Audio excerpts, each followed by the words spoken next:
Vamos a recibir un invitado, Néstor. Así es, recibimos la visita del doctor Miguel Cuyen, un conocido de esta casa, un conocido nuestro, Marcelo, de muchos años, y lo convocamos para hablar puntualmente de la causa que investiga la presunta responsabilidad del ex gobernador Sergio Daniel Uribarri y del empresario de origen paraguayo Diego Armando Cardona Herrero en lo que se denominó causa relevamientos catastrales o causa coimas o sobornos, donde se investiga la presunta responsabilidad de exfuncionarios de las gestiones de Uribarri recibiendo sobornos a cargo de beneficiar a relevamientos catastrales. La semana pasada una audiencia muy interesante en donde Cuyen, en representación de Uribarri, pidió la recusación, presentó en realidad la recusación del doctor Julián Vergara, jueza del juzgado de garantías que lleva adelante esta investigación penal preparatoria, y también pidió la suspensión de la audiencia de remisión de la causa a juicio, que nosotros aquí en Simplemente Inocente hemos venido informándole a nuestra audiencia. Doctor, buenas tardes primero, ¿cómo le va? Hola Néstor, hola Marcelo. ¿Qué tal? Disculpe si no, sé está si bien, esperar sí. que me salude. Sí, viste que se genera una toxicidad ahí. Sí. No, te quería preguntar cómo recibieron esta digamos, decisión del juez de garantía de suspender la audiencia, porque también ha sido un pedido que ha venido siendo sistemáticamente negado.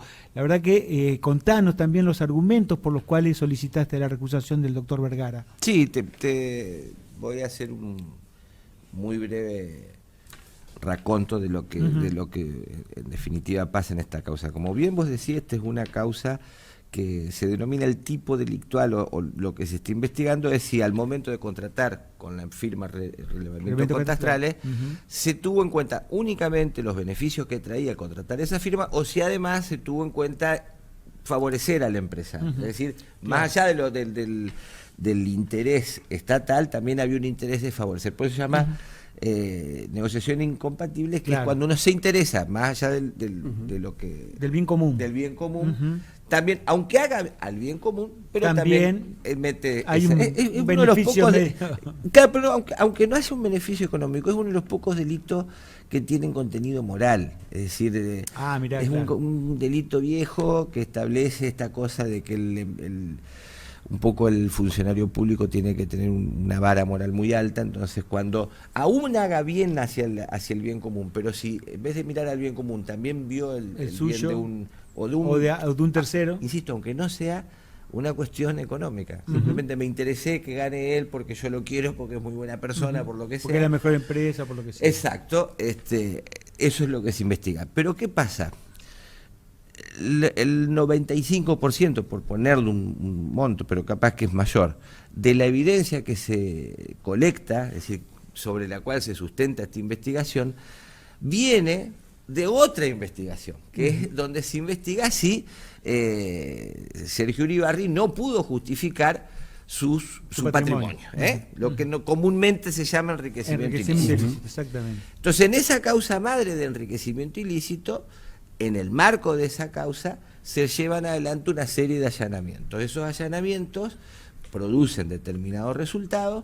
Esos resultados son utilizados en la causa A, que sería enriquecimiento ilícito, y son los que pretenden hacer valer en la causa B, que es negociación incompatible. Sí. En aquella causa A, enriquecimiento ilícito, exacto, en su momento la Fiscalía solicitó la elevación a juicio y con muy buen criterio, como existían, ahí recordemos que en el enriquecimiento ilícito es una causa que tiene 8 años. Sí. Es una causa vieja, que ha tenido una serie de... causa parrilla. Exacto, y causa parrilla que a su vez después de ahí se puede salir cualquier cantidad de tentáculos, por decirlo de alguna manera. Claro. Pero en esa causa, como existían recursos pendientes, con muy buen criterio se suspendió la audiencia de remisión a juicio hasta tanto esos recursos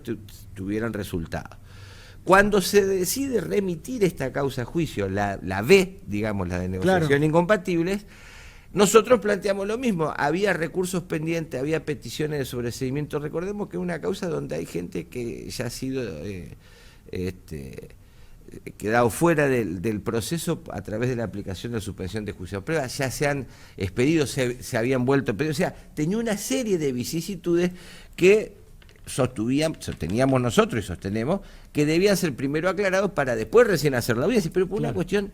Sí, te parece que ahora demora más porque se suspende, pero en definitiva lo que hace es acortar el plazo, porque nos evita tener que hacer 700 recursos. Exactamente. Si nosotros, que no se suspenda significa que ahora tenemos 200 recursos más para hacer, porque no se nos permite ejercer el derecho de defensa.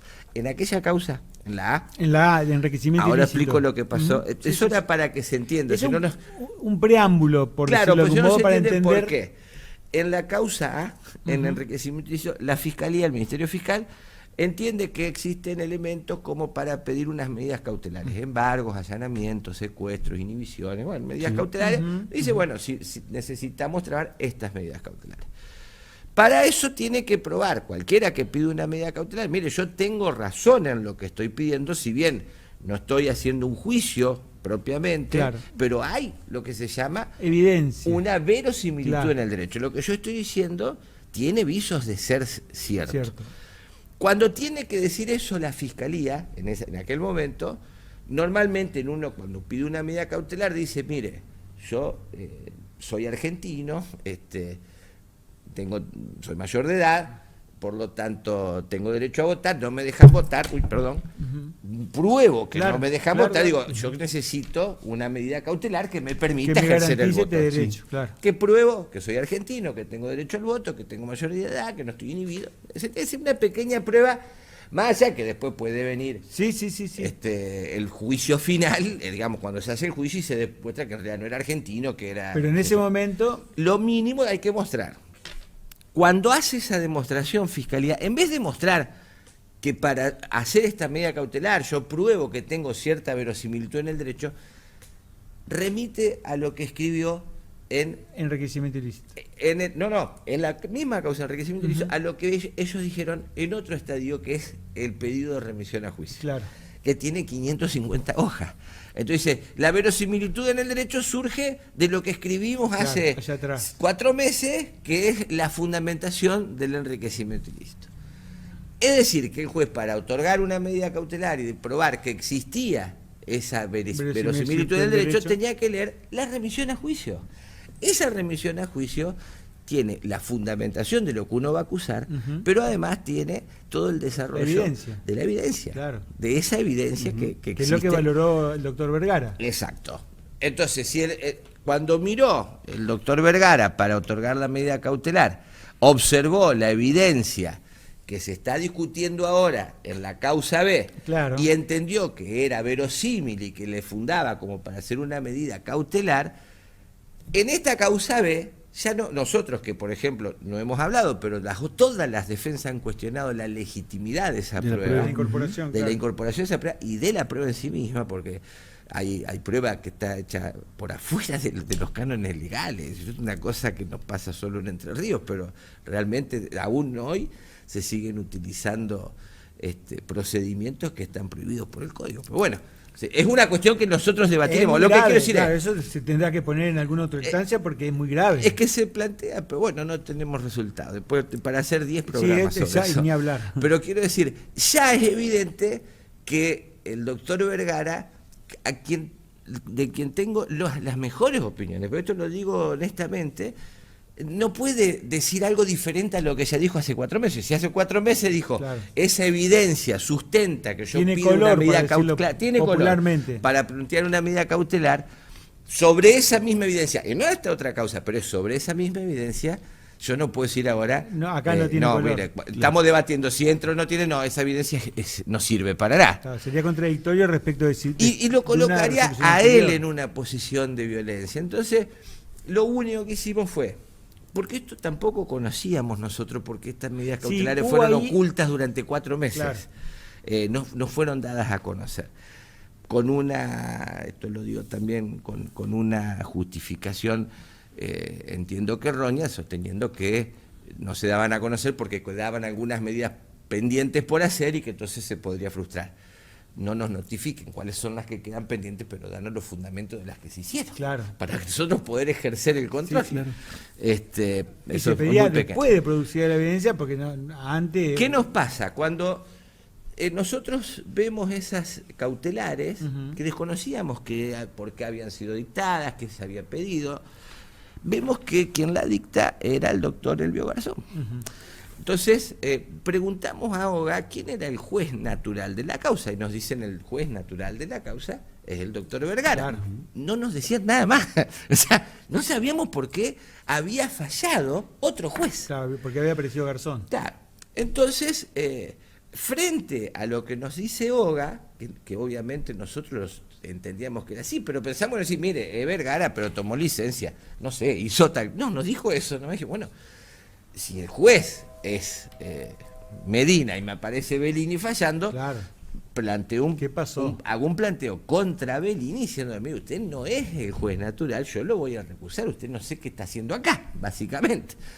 Cuando me contesta Bellini, me dice, mire, yo estoy acá no porque quiera, sino porque Medina se excusó. Y se excusó porque él Claro. dio las cautelares, pero las dio por el monto del único informe contable que determinaba que había un patrimonio no justificado de $1.000.000 y $100.000. Imagínense que la Fiscalía después de 8 años va a llegar a decir que el enriquecimiento ilícito es por $100.000, Y sí.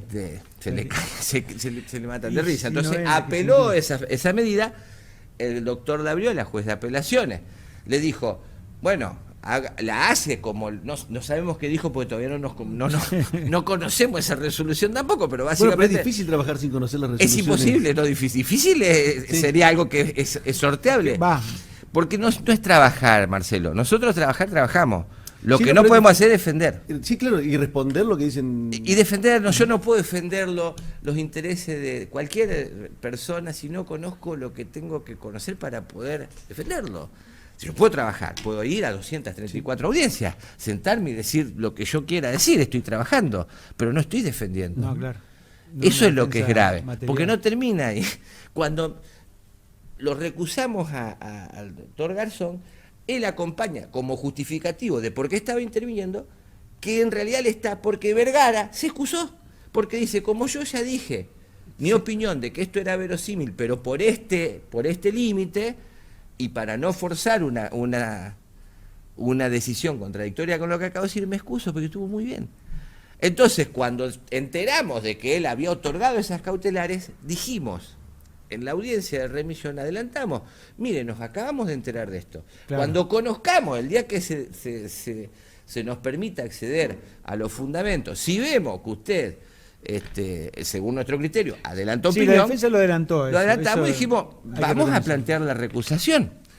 Cuando por fin, después de 4 meses, nos enteramos de por qué habían pasado las cosas, observamos, efectivamente, se había adelantado opinión sobre evidencia que está siendo discutido por todas las defensas, Claro, por que ha sido todas. cuestionada la Ni siquiera, incorporación, claro. ni siquiera nosotros hemos hablado, pero ya todas han dicho, esto es una barbaridad. Bueno, Sí, sí, esa importación de evidencia de la Exacto. causa, enriquecimiento ilícito de la no, causa. de- es la importación de evidencia y el otorgarle preeminencia a una sigla diciendo, bueno, esa sigla significa Claro. esto, significa... Bueno, Da por son verosímil, interpretaciones, sí, ¿no? sí, claro. Y lo grave que tiene... pueden sostener una medida cautelar en determinado contexto, pero después usarla para sostener otra en otra causa. No, tiene, además de que el tema de la... Ahí es donde ustedes temen la Es falta de sencillo, imparcialidad, ¿no? Claro, Donde es que no pasa, puede ser contradictorio pero consigo fíjense mismo. lo que nos pasa ahora. Realizamos la recusación. Esto fue ayer, perdón. El jueves. El jueves. El jueves fue la audiencia. recusación y el viernes nos notifican que el fiscal de la el juez que va a tomar esa recusación o que va a tratar la recusación, porque Vergara con muy buen criterio dijo, yo mantengo que soy imparcial, Sí, pero sí. entiendo lo que está pasando y por lo tanto no vamos a seguir adelante con un proceso que después puede llegar a ser anulado, porque Claro. eso es lo que tienen que entender. Sí, se suspende, pero si no se suspende, Sigue y puede a tener- futuro es mucho más gravoso, porque Sí. vamos a tener 200 recursos y cuestionamientos sobre una cosa hecha por un juez que está discutido. Pero ¿quién es el juez que va a entender en la causa? El doctor Brugo. Y el doctor Brugo, a su vez, fue el fiscal en Fue aquella investigador. causa. Claro, fue investigador. Entonces yo digo, ¿por qué no se excusa?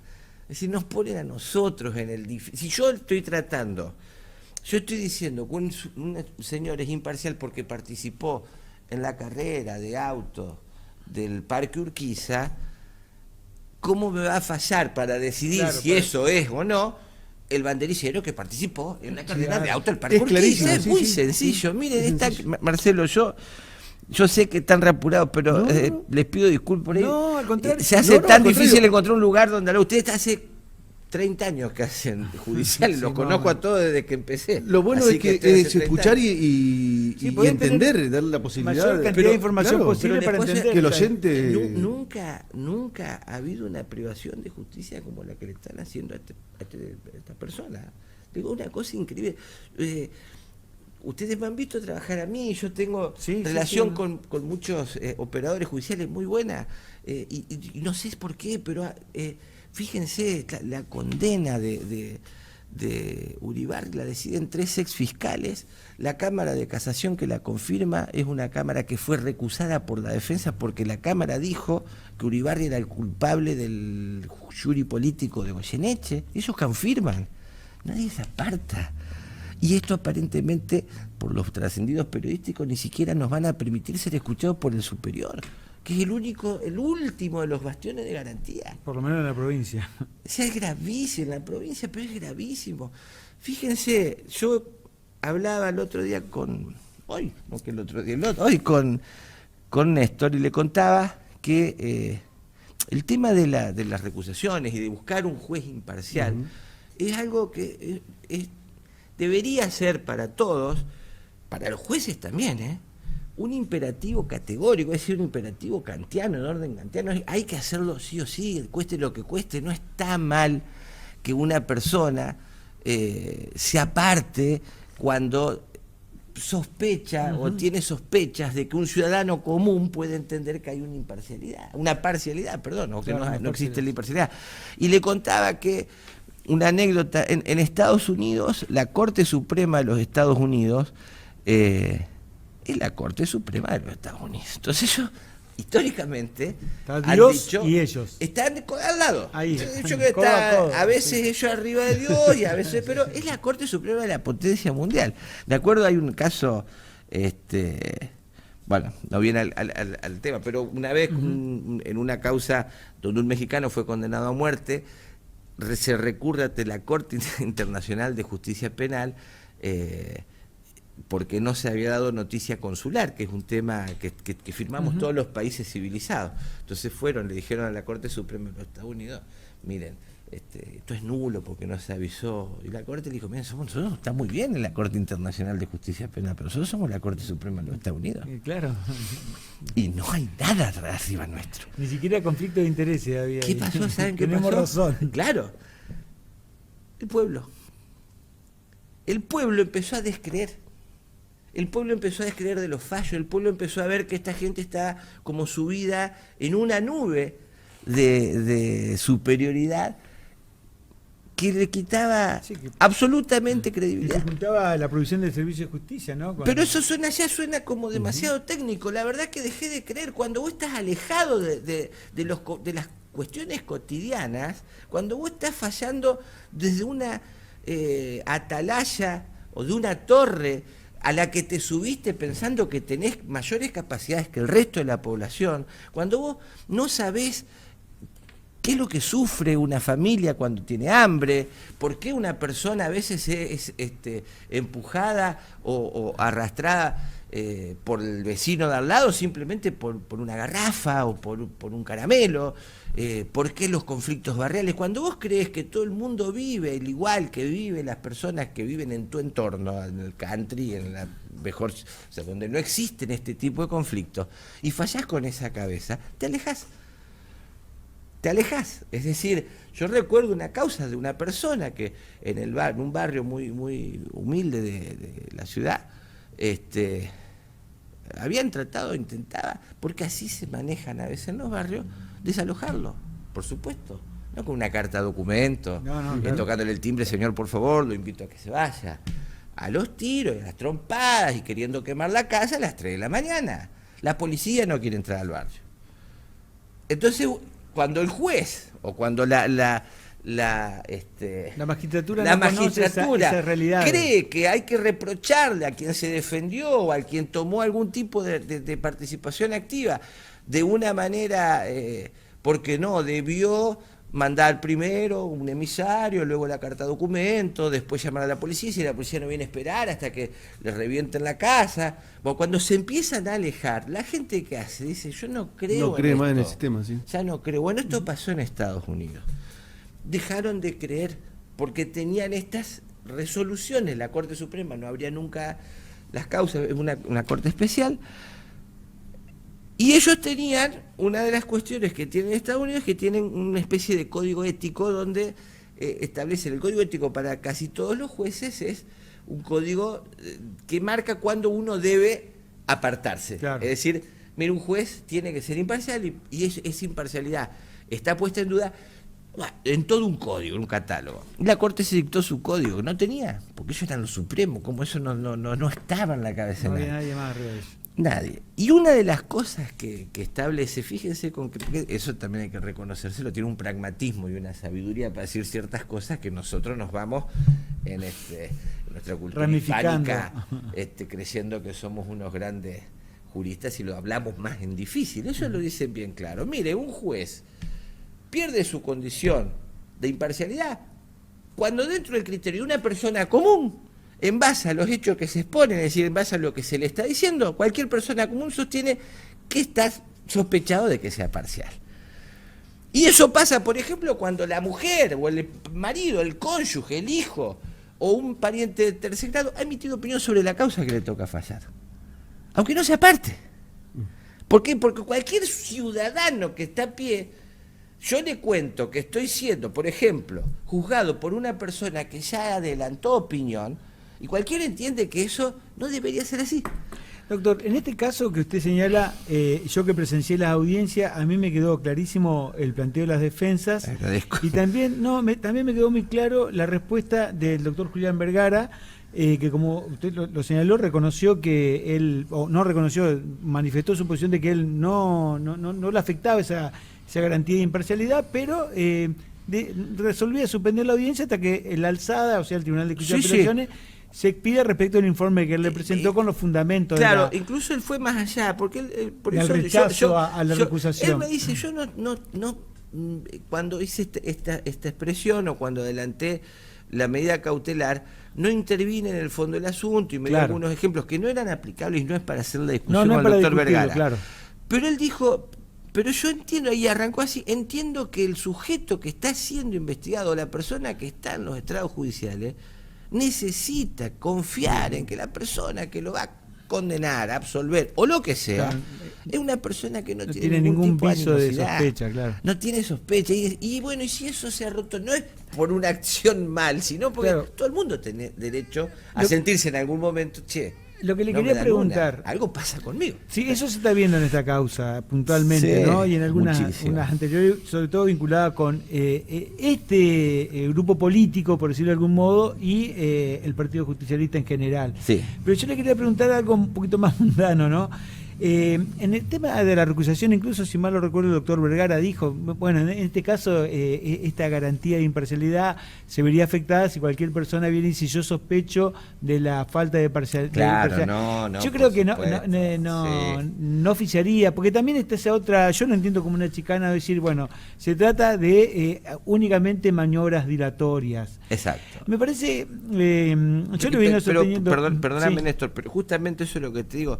Es difícil explicarlo, pero en realidad uno lo que quiere es tener una justicia mejor. Pero se lo voy a ejemplar. Un fallo justo. Un fallo justo. Maniobra dilatoria es si no lo hacemos y lo planteamos después de que pasen 5 meses, una nulidad desde el principio para que vuelva todo fojo a cero y volver a transitar ese camino. Claro. Es decir, eso sería peor. Por eso el doctor Vergara fue muy claro y dijo, yo hasta que la Corte no me diga, mire, usted es el juez que tiene que estar, porque está bien.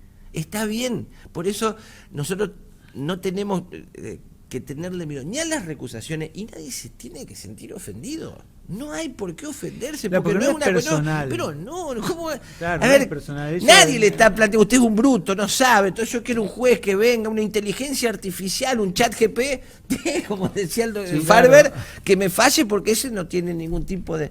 No existe, aparte no existe. Me sorprende lo de Brugo que decía, porque fue fiscal, ha intervenido en causas contra uno de los ¿Todavía no respondió el doctor Brugo? No, pero además yo... Es decir, yo hoy lo notifiqué que se suspenda la audiencia, que era mañana, sí, porque yo tenía otra audiencia fijada con mucha antelación, pero adelanté que voy a hacer porque por supuesto mi cliente me dijo... Pero es público, eso es súper público, pero ¿cómo no? ¿Qué ha intervenido en... Lo que yo digo es porque... No se cuidan esas formas. No son formas, yo te entiendo, sí, pero digo, fondo, sí, termino yo teniendo que recusar a alguien que se debió excusar. Claro. ¿Por qué no somos más cuidadosos en eso? Porque no es por mí, ni por el señor Uribarri, es porque todos necesitamos volver a bajarlos de aquella torre de sacromoralidad a la tierra y que volvamos a tener contacto. ¿Saben cuál es el nivel de credibilidad de la justicia? El 12%. Claro, sí. 12%. Lo reconocen siempre. 12%. Doctor, muchísimas gracias por haber venido. Lo vamos a volver a invitar seguramente al programa para seguir hablando de esto y de otros temas más. No, yo simplemente agradecerles a ustedes primero, pero no por esta invitación, por el laburo que han hecho desde hace 20 y pico de años que los conozco. Sí, yo siempre digo han que caminado tribunales como muy pocos y han somos... hecho análisis que ni siquiera colegas y yo mismo he realizado sobre distintos aspectos. Somos unos genios incomprendidos, yo siempre lo digo, la gente vamos no a la me pausa cree. porque... Yo le digo, no, los comprende la gente equivocada, son comprendidos no por la gente le digo yo, equivocada. la gente me dice, no